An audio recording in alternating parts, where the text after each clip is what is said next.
আল্লাহ বলেন, হায় নাফরমান, মৃত্যুর সময় তোমার রুহুটা কণ্ঠনালীতে চলে আসবে। ওয়াকিলা মান রাক, আত্মীয় স্বজন বলবে, হায় তাকে এখন ঝাড় দিবে কে, ফুক দিবে কে? ডাকো ওজা, ডাকো বৈদ্য, ডাকো কবিরাজ, ডাকো ডাক্তার, ডাকো।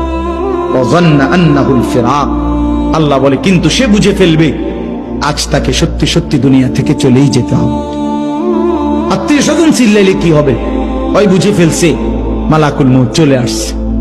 ওয়ালতাফাতিস সাকু বিসাক, আল্লাহ বলেন ভয়ে আর আতঙ্কে লোকটা দুইটা পাও, গোড়ালি, পায়ের গোসা, পায়ের গোড়ালি একটা একটার সাথে এইভাবে লাগায় রাখবে।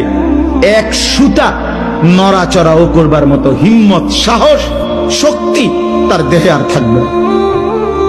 ইলা রব্বিকা ইয়াউমা ইদিনিল মাসাক, এই অবস্থাতেই নাফরমান আমি আল্লাহর কাছে ফিরতে হবে।